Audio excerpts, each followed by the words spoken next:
Pemirsa, potensi pertumbuhan Bank Syariah Indonesia masih sangat besar sejalan dengan prospektifnya bisnis syariah di tanah air. Kita akan membahas prospek bisnis dan kinerja saham Bank Syariah Indonesia bersama Kepala Riset Samuel Sekuritas Surya Dharma. Apa kabar Mas Surya? Baik, Selamat pagi semuanya. Baik, selamat pagi Mas Surya. Ini kalau kita bicara soal kaum milenial yang sekarang disasar oleh banyak perbankan sebetulnya, bukan hanya BSI. Apakah ini memang sangat prospektif? Ya karena milenial ini sekarang kan udah dapat dibilang secara persentase mungkin yang paling banyak orang kerja sekarang ya. Yang Gen X-nya mungkin udah mulai berumur ya. Jadi udah digantikan oleh milenial sini kan sebetulnya kan. Jadi memang peluang untuk perbankan juga salah satu itu memang ke milenial juga ya, termasuk bisnis-bisnis lain juga sih sebetulnya. Jadi banyak sekali bank yang tertarik menyasar milenial sini kan. Kalau dilihat tadi berita kan kayak BSI ini kan mungkin pertama mungkin ke KPR-nya ya, KPR-nya mungkin juga ditujukan ke milenial juga yang saya lihat cukup positif sih sebetulnya buat banknya sendiri ya. Oke. Artinya sebetulnya strategi yang dilakukan oleh banyak perbankan untuk menyasar milenial ini memang sudah seharusnya dilakukan ya, karena melihat potensi pasarnya yang cukup besar. Nah, tapi di sisi lain sebetulnya kaum milenial itu adalah kaum yang punya karakteristik tersendiri sebetulnya. Mereka gadget savvy kan, dia apa-apa serba gadget dan segala macam. Artinya kan sebetulnya perbankan harus menyiapkan itu. Nah, menurut Anda apakah BSI sudah cukup untuk itu? Saat ini belum kelihatannya, tapi sudah memulai kan. Jadi mereka juga sudah punya BSI Mobile segala kan ya. Tapi memang seperti yang dikatakan Rudy tadi betul sih, karena milenial ini kan suka dengan gadget kan, gadget savvy gitu kan. Jadi hal-hal yang digital yang sangat mudah tanpa harus ke bank itu mungkin mereka lebih tertarik gitu ya. Misalnya mengajukan KPR jangan-jangan juga kalau bisa sih nggak usah ketemu gitu ya. Tapi memang itu harus disiapkan juga ya oleh Bank Syariah Indonesia ya untuk menyasar milenial sini, karena bank-bank lain tentu saja mempunyai strategi yang mungkin mirip-mirip juga kan, karena mereka mentargetkan juga kebanyakan ke milenial juga sekarang ini. Ya, nah kalau Anda mengatakan bahwa BSI sebetulnya masih perlu terus mengembangkan hal-hal yang serba digitalisasi untuk menyasar kaum milenial, tapi mereka sudah punya produk untuk kaum milenial seperti KPR Griasi Muda kalau saya tidak salah. Nah, bagaimana Anda melihat ini? Itu salah satunya, tadi dikatakan berapa 500 miliar ya targetnya ya. Mungkin belum terlalu besar, tapi itu mungkin buat start sih cukup bagus ya, karena secara total kalau salah itu udah di atas 30 triliun kan untuk KPR ya, secara keseluruhannya. Jadi memang kalau misalnya target yang baru ini ke milenial itu bisa bisa dikembangkan dengan baik, mungkin kedepannya mungkin bukan cuma 500 miliar kan, bisa naik juga, misalnya kan menjadi triliun, bisa 1 triliun atau di atas itu kan. Jadi itu memang sesuatu yang cukup menarik ya. Di satu sisi juga saya baca juga ada rencana juga misalnya dengan adanya unit pengelola zakat ya. Jadi misalnya milenial yang mungkin lebih suka memberikan zakatnya lewat dipermudah lah dengan adanya BSI Mobile, karena mereka juga yang saya dengar punya di dalam app-nya itu ada juga pilihan untuk memberikan zakat lewat mobile gitu ya. Jadi itu juga sangat menarik ya kalau saya lihat ya. Kalau misalnya ini bisa dikembangkan dengan baik dan user dari milenial ini mungkin bertambah banyak, mungkin bisa lebih bagus ya depannya ya. Oke, baik. Tadi ada KPR, terus ada soal zakat, tapi sebetulnya yang paling banyak dan paling dibutuhkan atau mungkin juga sekarang sebetulnya paling banyak digunakan oleh kaum milenial itu produk-produk perbankan yang seperti apa, Mas Surya?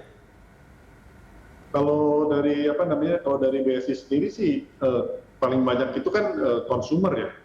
Jadi mereka masih dominan di konsumer, baru disusul oleh korporasi ya. Kalau yang di bawahnya itu mungkin mungkin relatif lebih kecil ya.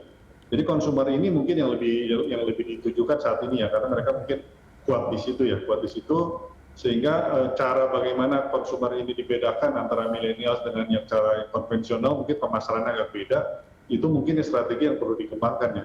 Salah satunya mungkin dengan digitalisasi yang lebih menarik ya, mungkin feature-nya tampilan lebih menarik, gimana supaya menarik si milenial sini ya. Karena milenials ini kan sebetulnya kan pilihannya cukup banyak juga ya. Jadi bagaimana mereka memilih supaya saya maunya di Bank Syariah Indonesia gitu kan. Nah itu kan yang mesti ditonjolkan sebetulnya. Karena ini kan Bank Syariah yang menjadi bank yang sangat besar sekarang kan. Secara bank aja kan asetnya udah nomor 7 sekarang di Indonesia. Bank Syariah Indonesia ini gitu kan. Kalau Bank Syariah Indonesia menjadi bank dengan aset terbesar di nasional, BSI juga sekarang kan sebetulnya mencoba untuk masuk ke pasar global dengan masuk ke Timur Tengah. Nah ini peluang dan potensinya seperti apa, Mas Surya?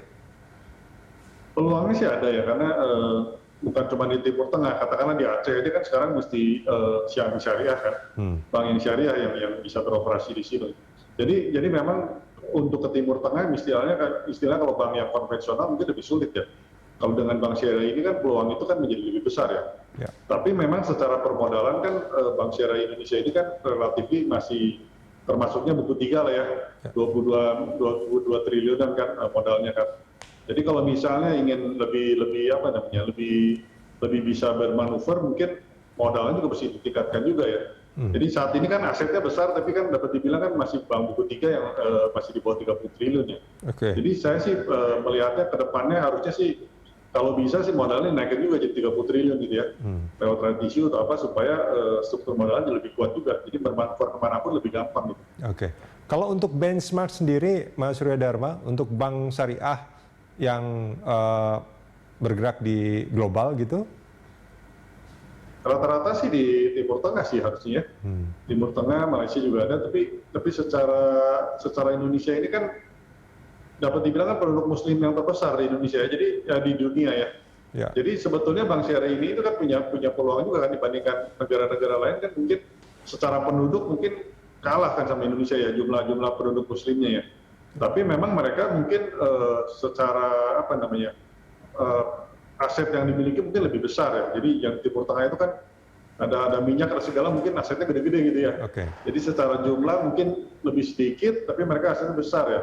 Jadi itu sebenarnya peluang juga buat BSI kalau misalnya bisa masuk ke situ juga ya. Nah cuman kuncinya bagaimana mereka memposisikan bahwa Bank Syariah Indonesia berbeda dengan yang lain kan. Kan kuncinya kan di situ kan. Value proposition dari si BSI ini apa gitu yang bisa dijual di sana sehingga membuat orang tertarik untuk menyimpan dananya atau juga memakai pembiayaannya itu lewat BSI gitu ya.